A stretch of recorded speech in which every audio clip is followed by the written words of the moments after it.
Coming up, we'll hear from others in the Islamic American community. Joining us now is Romin Iqbal. He's a staff attorney for the Ohio chapter of the Council on American Islamic Relations. Welcome to the show, Romin. Good morning, Ann. Thank you for having me. Where do you fall, or where does CAIR fall in this equation? Well, I mean, CAIR is very clear. First of all, we absolutely condemn with no hesitation these violent acts, the terror acts done by ISIS and other terror groups across the world. In addition, however, we also believe that these people who are committing these terror acts are not acting in the name of our religion, Islam. These people have perverted our religion, and they are in no shape or form representing the religion or Muslims. Is there a difference that matters in this discussion between American Muslims and how they've integrated or not into this society, and perhaps the European groups that have they're much higher percentages, for not one thing, there than there are here? But is there something we should know about that when it comes to the recruitment and when it comes to what we hear over there versus what we hear here? Well, absolutely. I believe that in America, and statistics will show that the American Muslim community is much more integrated than the Muslim community in Western Europe. Now, some of that, has to do with American exceptionalism, and some of that has to also do with immigration patterns. Mm-hmm. In America, the Muslims who come to America tend to be more professionals, doctors, engineers, and people, from the STEM fields. In Europe, the immigration patterns are different. And in addition, it's also how your host society behaves. In America, it's a country of immigrants. There's a culture of welcoming immigrants, but that certainly helps in helping Muslims assimilate. Do you feel that communities in Central Ohio make enough of an attempt to, and I'm not sure always assimilation is necessarily the pure goal, there's always a debate about that, but to include Muslim immigrants in various aspects of society? Yeah, absolutely. I mean, obviously, in Columbus, a lot of the Muslims are of Somali origin who came as refugees, and it will take some time for them to become part of the society. Obviously, it will take more time, but I believe that in Central Ohio, Muslims are well represented in the professional fields. In fact, I've been noticing now there are, that many more Muslim lawyers and just law students, and I'm a lawyer and in law school. So you notice that kind of a thing? I have, absolutely. Mm-hmm. I think that, as, we are now to second generation, maybe third generation soon. And absolutely, I think Muslims are integrating very well in Central Ohio. And things are looking up, absolutely. And yet today in the news, a man was arraigned yesterday for aiding terrorist groups, or suspected of being of aiding terrorist groups overseas. So we hear about that and we wonder, well, how can this happen? Why does this happen? What do you make of that? Well, I heard the news yesterday morning as well. It was obviously very alarming. Anytime you have these serious charges and an indictment of this very serious in this case. Yeah. Absolutely. An indictment of this seriousness is obviously a cause of concern. Obviously, we let the process play out. Our judicial process is very good, and, we let that play it out. But I do believe that there is a problem, and where you have, certain, basically people who are mostly men, young and tend to be younger, mm-hmm. who are getting influenced, especially over the internet, by these terror groups, and that is certainly a cause of concern. I think, thankfully, if you look in America, as you were earlier saying, compared to Western Europe, the numbers are nowhere near what's happening. For example, Belgium has, small, tiny Muslim population, 2,000 people to ISIS. America has millions of Muslims, and, the estimates are less than 100 people have went ahead and joined ISIS. So even that's 100 too many, absolutely. That's Mm-hmm. just way too many people. But still, putting it in perspective. So, this is certainly a cause of alarm, concern. We are all concerned as Muslims. Anytime somebody who, happens to be of the Muslim faith is involved in these activities, and if he found guilty, absolutely, that he should be punished. And we hope that and this is what the president talked about, that, there is extremism in all communities, including the Muslim community. And certainly that is something that we are concerned about. We were talking about countering violent extremism in the United States and how we can do that with inclusion and multiculturalism in the United States. My guest right now for the entire hour is Romin Iqbal. He's staff attorney for the Ohio chapter of the Council on American Islamic Relations. If you have a question or comment, would like to join the conversation, tell us about your experience as an immigrant, Muslim immigrant, give us a call, 614-292-8513, or email us at allsides@wosu.org. Not everybody agrees with the president's decision not to make that link between Islam and the terrorism that we're seeing so much of now. What are the conversations like in the Muslim community about that? Right. I believe in the summit, the president very categorically said that Islam has nothing to do with ISIS and these extremist groups, and he was very emphatic. We welcome those statements from the president because we agree with him. We believe that there is a narrative out there put out by ISIS and these groups that somehow America is at war with Islam. And he called that a dirty lie.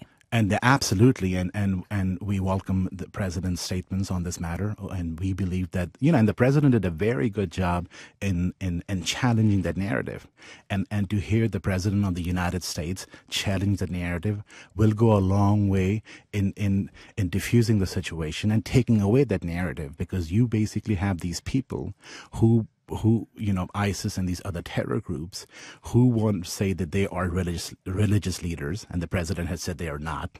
They say that they are acting in the name of Islam. The president has said they are not. And this is very important because this takes away the narrative. This is what they use to recruit people.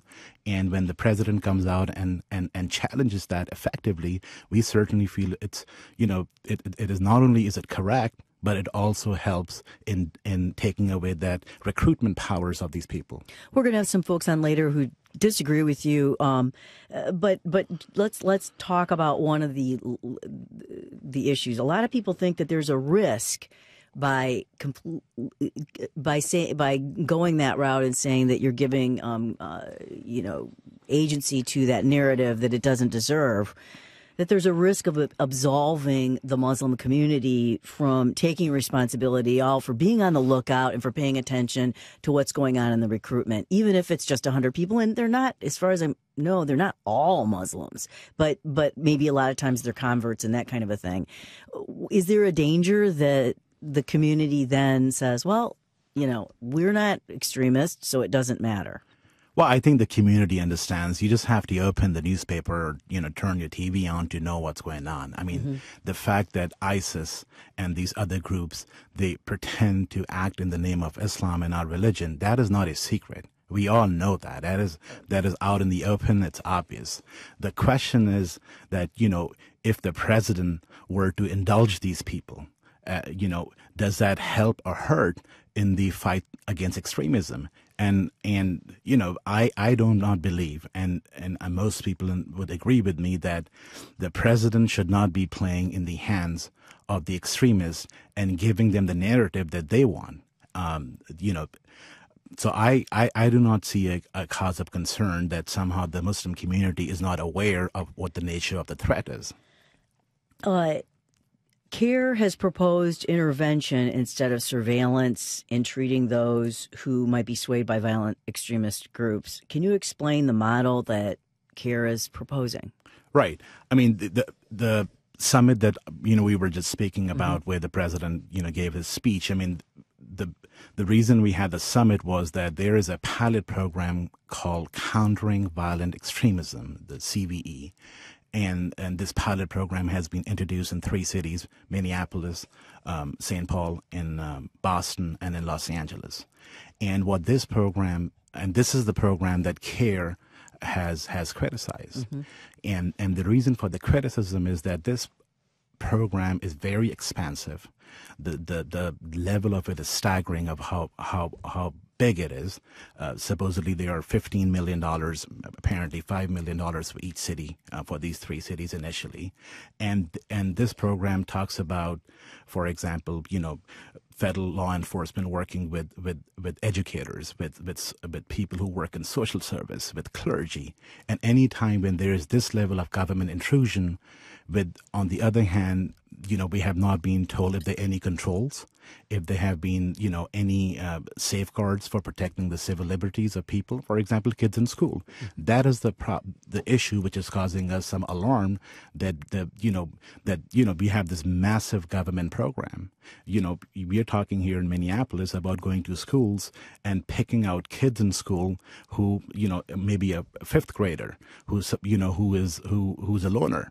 And we are very concerned that we have not seen the safeguards and we have not seen, the protections to protect us against kids, people being profiled on the basis of their religion, surveillance being done on the basis of their religion. So, of course, absolutely we're concerned. And you said that there's not a parallel when other terrorist acts have occurred that come from other religions. Yeah, of course. You have, I saw a statistic that, 6% of the domestic terror in America is committed by Muslims. So 94% is not committed by American Muslims. So when you have a CVE, the program, which specifically is about Muslims, and which is so staggering in what in its ambition, with on the other hand, no other community which has anything near to this program that is being proposed. Certainly, there is a concern here that Muslims are being unfairly, being picked on. We are talking about violent extremism, where it comes from in the United States. Last week, President Obama weighed in at a White House summit to counter violent extremism. He mentioned ISIL, Boko Haram, Al-Qaeda, the Taliban, and others, but he did not link those extremists to religion. His word choice has irritated people on across the spectrum, and it's also comforted a lot of people, including my guest, Romin Iqbal. He's staff attorney for the Ohio chapter of the Council on American Islamic Relations. Romin Iqbal will stay with me, and others will join us in just a moment. This is All Sides with Ann Fisher on 89.7 NPR News.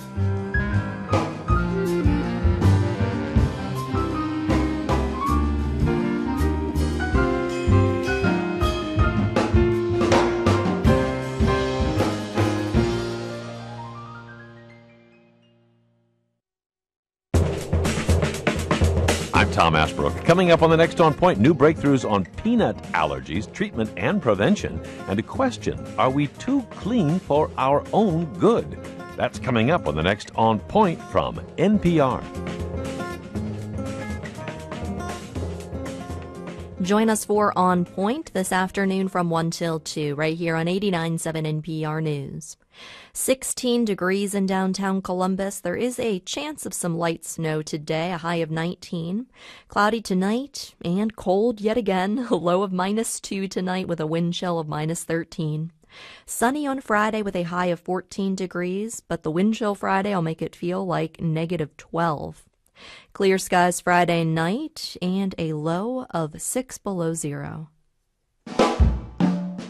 Live music in Central Ohio. What's good, where to see it, and what makes for a good local concert experience. That's coming up Friday with Eric French on All Sides with Ann Fisher from 10 to noon on 89.7 NPR News.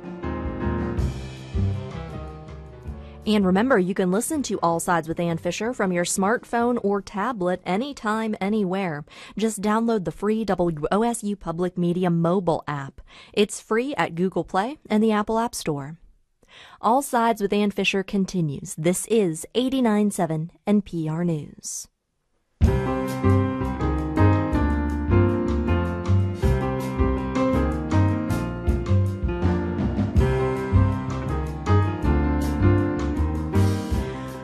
Welcome back to All Sides. I'm Ann Fisher. Last week, President Obama weighed in at a White House summit to counter violent extremism. He mentioned ISIL, Boko Haram, Al-Qaeda, the Taliban, and others, but he did not link those extremists to religion. We've been talking about his word choice. We've also been talking about a big point of the summit was to talk about the government-led countering violent extremism programs that my guest, Romin Iqbal, was just speaking about. He's the staff attorney for the Ohio chapter of the Council on American Islamic Relations. We'll talk more about those programs. But first, let's take a call real quick. Omar in Columbus, you're on the air. Hi, Omar. Hi, how you doing, guys? Fine, thanks. All right, I just want to tell you something which I always try to, make and talk to you, but I didn't have enough time, and I'm just today trying to do it because I'm at work.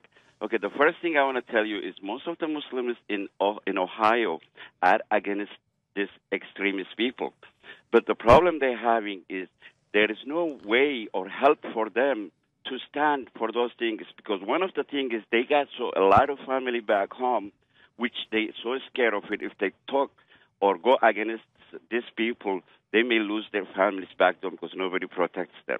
And the other thing is, what I find out is when I used to work in a non-profit organization, I used to have young Somali students and the small businesses. And I know there are a lot of people who are recruiting those young people, because one of them came to me and said, somebody came to us and he told us he's going to take us to Canada in summer and give us all this money and buy us cars. And I said, do you know the guy? I said, yeah. And then the next day they go to the meeting, there was a different guy. And those kids were taken to Toronto in Canada, and they were trying to recruit them. And then when they come back, he talked to me and said, what happened? And I said, these guys, I don't know. So I really I asked them, why don't you go straight to the government and tell them what happened. Mm-hmm. And they said, I'm scared, man. I have family back home, and I'm going to be outcast right in here because they think I'm a spy or something. So the problem is how to recruit these people. What I used to do is mostly for students and women are the main people who are always brainwashed. Okay. And that's the way to recruit it, or anybody, government or Homeland Security, if they're doing it the wrong way. They're just getting some people who are interested in self-interest, and they just go around the community and say, it's fine, I'm going to tell you to the FBI because I can accuse you are a supporting terrorist. And that's the wrong way to recruit people. You know what I mean? Mm-hmm. Well, Romin Iqbal and Omar, thank you so much for your call. Romin Iqbal, I think Omar makes some pretty salient points. These are a lot of people are recent immigrants. They still have family back in these countries where people are in a much greater threat than they are here. Right.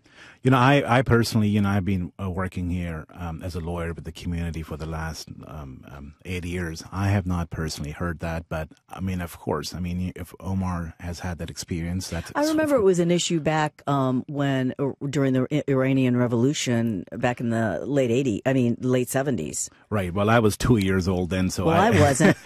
But I remember it very distinctly that people going to school here were worried about that. Right. Well, again, if there is somebody in Columbus or in Central Ohio, if there is a Muslim who knows, for example, he was talking about something very specific where these people were telling them to go to Canada, and it seems to me actionable, the behavior was more than just, they were basically making a concrete plan. At that point, I would urge everybody to report that to the authorities. They have to report that because this goes beyond people just having the discussion. This is, somebody telling them to take them to Canada and commit, certain acts. I think if, when you get to that certainly has to be reported to the authorities by everybody here. I understand that as Omar was saying, somebody may have family in certain countries. That may be a problem, but that still has to be reported. And the government will work with them, and they will take into account, the fact that they have family if there is, that concern. But certainly they have an obligation to report that to the authorities.